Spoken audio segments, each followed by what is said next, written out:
Here's the recording of pages 123 to 127, Discovering the Tomb of Tutankhaten.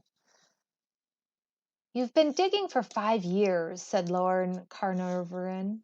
"I'm afraid I simply can't afford to finance any further excavation." "But we can't stop now," protested Howard Carter. Carter's insides went hollow. The expense of an archaeological dig was huge. How would he ever manage to pay hundreds of workers, not to mention the expense of tools, supplies? Quietly, he said, discovering an intact royal tomb would repay all our efforts. Lord Carnarvon sighed. How many archaeologists have combed the Valley of the Kings in the last century? Every tomb has been unearthed, except the tomb of the boy pharaoh, Tutankhaten. And everyone, the Lord went on, ignoring the interruption, has been emptied thousands of years ago. It was true. No one had ever found an intact royal tomb. The fabulous treasures meant to follow each pharaoh into the underworld, and instead had been carted off by ancient tomb robbers. But one tomb remained undiscovered, at least by modern day archaeologists, and there was still one spot where Carter and his team had not yet searched. It was too soon to give up. "With your permission, my lord," said Carter, "I will continue our work." He paused. "At my own expense." Carnarvon studied him for a long moment. At last he smiled. "All right, I will pay for one more season." The smile faded slightly. One. Carter arrived early at the site, whistling softly to hide his anxiety. A few days ago, the digging had begun. Energy and hope had been replaced by growing doubt. Would months of back-breaking labor end yet again in disappointment? He slid off his donkey's back and called out to the crew, "Good morning." No one replied. No one even moved. The workers stood staring at him silently. Oh no, had there been an accident? Finally, the foreman spoke. A discovery had been made, and by the smallest, youngest, least important member of the crew, the water boy. Digging in the sand to make a place to set his water jars out of the sun, the boy had struck something hard.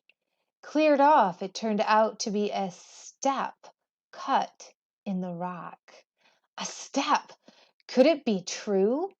As the men set to work, Carter struggled to control his excitement. A proper excavation must be done slowly and carefully. To hurry could mean to destroy priceless archaeological evidence. By the next afternoon, there could be no doubt. It was the beginning of a staircase that led straight down, deep into the earth. They were looking at the entrance to a hidden tomb. Be realistic, Carter told himself. The tomb might be unfinished, started then abandoned, or complete but never used. He'd seen that before. And even if a pharaoh had been buried there, what were the chances of it having remained safe from thieves? 1 in a million, maybe less. Workers continued to clear the steps. 3 steps, 5 steps, 8 steps, 10. The sun was sinking by the time they uncovered step number 12, and there, facing the staircase, stood the upper portion of a door. It was a door of stone, covered in layers of plaster, stamped with ancient seals. Heart pounding, Carter scanned the hieroglyphs. The seals were blurred. He could not make out a royal name, but looking more closely, Carter saw it. A resting jackal, ears alert, 9 enemy captives, tied up with arms behind their backs. It was the royal seal. The jackal-headed god Anubis symbolized the king. But which king? At the top of the doorway, Carter made a tiny hole. He held his flashlight up and peered inside. The passage was completely filled with rubble. Clearly, someone had tried very hard to keep trespassers out. Was he on the verge of discovering an untouched tomb? Carter longed to see what was in the tomb, but he knew the discovery was important and that it did not belong to him alone. Lord Carnarvon, who after all had paid for the expedition, must be here to share that moment. Reluctantly, with the help of his crew, he reburied the steps, then posted men to guard the site. Early the next morning, Carter sent a telegram to England. At last have made wonderful discovery in valley, a magnificent tomb with seals intact, recovered same for your arrival. Congratulations. 2.5 weeks later, an eternity to Carter, Lord Carnarvon and his 20-year-old daughter Evelyn arrived. At Carter's request, a British engineer named Arthur Collender joined them as well. This time, the door was cleared all the way to the bottom, and there Carter read the name upon the seals, and his heart seemed to stop. Tutankhaten. He noticed something else as well. The plaster had been torn apart and patched twice. This damage could only mean that robbers had broken into the tomb. But would the royal priests have bothered to reseal the door so carefully if everything were gone? Basket by basket, the workers dug out the long passageway. It led to another door, just like the first. Once again, Carter made a tiny hole. He held a candle to the hole, testing the air. Then, the others waiting anxiously behind him, he peered in. Moments passed. Finally, unable to bear the suspense, Lord Carnarvon burst out, "Can you see anything?" Carter could hardly find his voice. Yes, wonderful things. Shapes were emerging from the cloak of darkness. 2 ebony black images of the king, gold sandaled, holding his staff, gilded couches crowned with lion heads or the head of Hathor, strange animals, and gold. Everywhere he could see the glimmer and the glint of gold. Surely never before in the whole history of excavation, Carter wrote years later, had such an amazing sight been seen as the light of our torch revealed to us. Carefully, Carter enlarged the hole. Lady Evelyn, the smallest of the group, wriggled through first. With some difficulty, the men followed. The room was packed with treasures, any one of which would have been ample reward for their search. A golden throne, vases of creamy alabaster, boxes intricately painted to show scenes of royal life, great gilded couches in the form of animals, heads carved to look like a lion, a cow, or a crocodile, crossed with a hippopotamus. To Howard Carter, it felt as if the chamber had been filled not 3,000 years ago, but yesterday. A blackened lamp sat as if someone had just set it down. A bouquet of dried flowers, perfectly preserved, lay by the door. They even spotted the print left by a dirty, bare foot. Robbers had been here, but they had only taken what they could carry, jewelry and vessels of precious metals.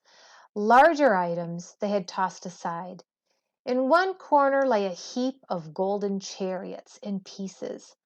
Against the wall, two imposing life-size black and gold statues faced each other. A young man in the headdress of a king, the sacred cobra rearing up above his forehead. Tutankhaten. As the archaeologists explored, they found a hole leading into a second chamber, smaller than the first. It was stuffed with even more objects, 2,000 in all, piled 6 feet high and jumbled all together. Here were many of the everyday objects the ancient Egyptians believed their king might find useful in the afterlife. Sandals, a fan, bows and arrows, baskets of food, and jugs of wine, even a board game made of ebony and ivory. Carter could hardly believe what he was seeing, and a glance at Lord Carnarvon told him that his partner felt the same. It was more than the reward for all their work, more than the fulfillment of their wildest dreams. But the most spectacular discovery was still to come. The section of wall between the two statues of the king was not a wall at all. It was a doorway. And through that doorway was the burial chamber. A richly decorated gilded shrine filled nearly the whole room. Inside it was a second, smaller shrine, gilded as well. Inside that there was a third.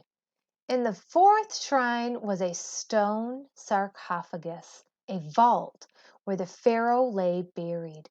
Carter and Carnarvon caught their breath. Before the sarcophagus could be opened, the shrines had to be taken apart piece by piece, and every item in the room recorded. Also, an elaborate pulley system was needed to lift the heavy stone lid. Almost 3 years passed before the team was ready. In the meantime, Lord Carnarvon died. Some said it was his punishment for intruding into the tomb, the mummy's curse, though he'd been in poor health for years. On the big day, Carter stood alone before a crowd of curious onlookers. The lid of the sarcophagus was raised. Carefully, Carter pushed aside the ancient linen.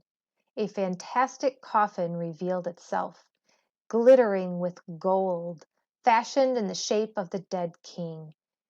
In the days that followed, the team uncovered 2 more golden coffins, equally elaborate, nested within.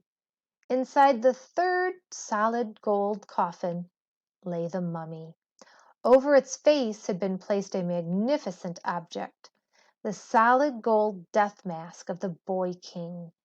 Tutankhamen stared up into the astonished eyes of Howard Carter. And this is that solid gold object, the death mask. That's the end of the reading of pages 123 to 127.